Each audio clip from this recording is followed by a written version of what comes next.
Our story today is called The Exact Science of Matrimony. It was written by O.Henry. Here is Barbara Klein with the story. Jeff Peters and Andy Tucker could never be trusted. One day, the two men decided to open a marriage business to make some quick and easy money. The first thing they did was to write an advertisement to be published in newspapers. Their advertisement read like this: "A charming widow, beautiful and home-loving, would like to remarry. She is only 32 years old. She has $3,000 in cash and owns valuable property in the country. She would like a poor man with a loving heart. No objection to an older man or to one who is not good-looking.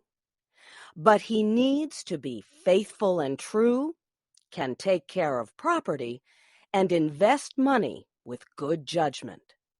Give address with details about yourself. Signed, Lonely, care of Peters and Tucker, agents, Cairo, Illinois." When they finished writing the ad, Jeff Peters said to Andy Tucker, "So far, so good. And now, where is the lady?" Andy gave Jeff an unhappy look.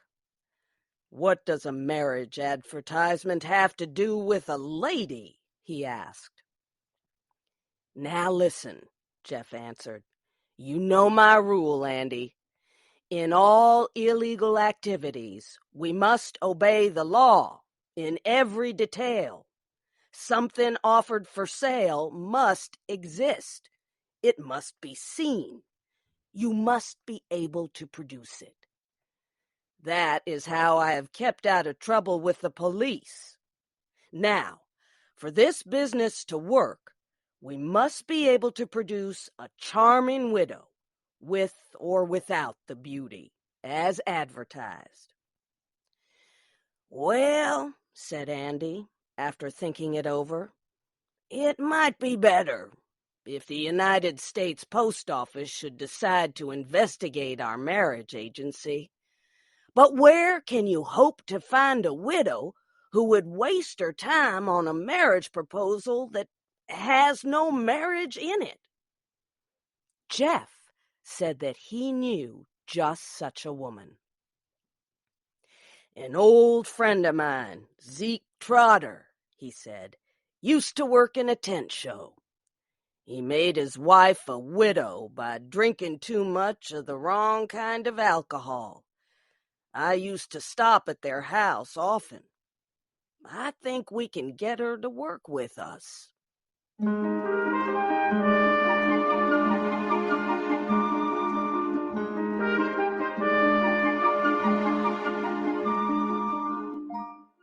Mrs. Zeke Trotter lived in a small town not far away. Jeff Peters went out to see her. She was not beautiful and not so young, but she seemed all right to Jeff. "Is this an honest deal you're putting on, Mr. Peters?" she asked when he told her what he wanted. "Mrs. Trotter," said Jeff, 3,000 men will seek to marry you to get your money and property. What are they prepared to give in exchange? Nothing. Nothing but the bones of a lazy, dishonest, good-for-nothing fortune seeker. We will teach them something. This will be a great moral campaign. Does that satisfy you?" "It does, Mr. Peters," she said. "But what will my duties be? Do I have to personally reject these 3,000 good-for-nothings you speak of? Or can I throw them out in bunches?" Jeff explained that her job would be easy. She would live in a quiet hotel and have no work to do. He and Andy would take care of all letters and the business end of the plot. But he warned her that some of the men might come to see her in person. Then she would have to meet them face to face and reject them.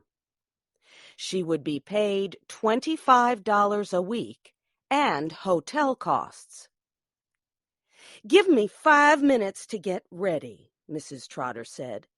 "Then you can start paying me." So Jeff took her to the city and put her in a hotel far enough from Jeff and Andy's place to cause no suspicion. Jeff Peters and Andy Tucker were now ready to catch a few fish on the hook. They placed their advertisement in newspapers across the country. They put $2,000 in a bank in Mrs. Trotter's name. They gave her the bank book to show if anyone questioned the honesty of their marriage agency. They were sure that Mrs. Trotter could be trusted and that it was safe to leave the money in her name. Their ad in the newspapers started a flood of letters, more than 100 a day. Jeff and Andy worked 12 hours a day answering them. Most of the men wrote that they had lost their jobs. The world misunderstood them. But they were full of love and other good qualities. Jeff and Andy answered every letter with high praise for the writer. They asked the men to send a photograph and more details. And they told them to include $2 to cover the cost of giving the second letter to the charming widow. Almost all the men sent in the $2 requested. It seemed to be an easy business. Still, Andy and Jeff often spoke about the trouble of cutting open envelopes and taking the money out. A few of the men came in person. Jeff and Andy sent them to Mrs. Trotter, and she did the rest. Soon, Jeff and Andy were receiving about $200 a day. One day, a federal postal inspector came by. But Jeff satisfied him that they were not breaking the law.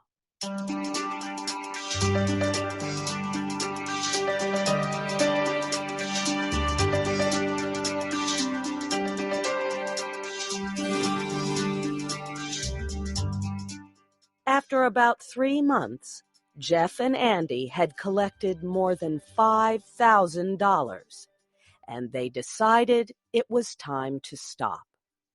Some people were beginning to question their honesty, and Mrs. Trotter seemed to have grown tired of her job. Too many men had come to see her, and she did not like that. Jeff went to Mrs. Trotter's hotel to pay her what she was owed and to say goodbye. He also wanted her to repay the $2,000 that was put into her bank account. When Jeff walked into the room, she was crying, like a child who did not want to go to school. Now, he said, "what's it all about? Somebody hurt you? Are you getting homesick?" "No, Mr. Peters," she said. "I'll tell you. You were always a good friend of my husband, Zeke. Mr. Peters, I am in love. I just love a man so hard I can't bear not to get him. He's just the kind I've always had in mind." "Then take him," said Jeff. "Does he feel the same way about you?" "He does," Mrs. Trotter answered. "But there's a problem. He is one of the men who've been coming to see me in answer to your advertisement. and he will not marry me unless I give him the $2,000. His name is William Wilkinson." Jeff felt sorry for her. He said he would be glad to let her give the $2,000 to Mr. Wilkinson so that she could be happy. But he said he had to talk to his partner about it. Jeff returned to his hotel and discussed it with Andy. "I was expecting something like this," Andy said. "You can't trust a woman to stick with you in any plan that involves her emotions." Jeff said it was a sad thing to think that they were the cause of the breaking of a woman's heart. Andy agreed with him. "I'll tell you what I'm willing to do," said Andy. "Jeff, you have always been a man of a soft and generous heart. Perhaps I've been too hard and worldly and suspicious.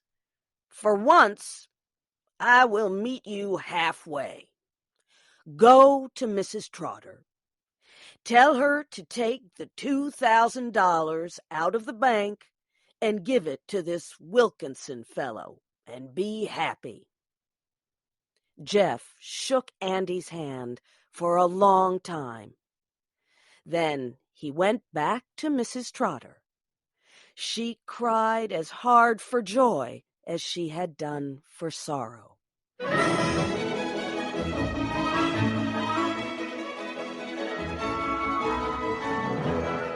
2 days later, Jeff and Andy prepared to leave town. "Wouldn't you like to go meet Mrs. Trotter once before we leave?" Jeff asked Andy. "She'd like to express her thanks to you." "Why, I guess not," Andy said. "I think we should hurry and catch the train." Jeff was putting all the money they had received in a belt he tied around his body. Then Andy took a large amount of money out of his pocket and asked Jeff to put it together with the other money. "What's this?" Jeff asked. "It's Mrs. Trotter's $2,000, said Andy. "How do you come to have it?" Jeff asked. "Mrs. Trotter gave it to me," Andy answered. "I have been calling on her 3 nights a week for more than a month." "Then you are William Wilkinson?" Jeff asked. "I was," Andy said.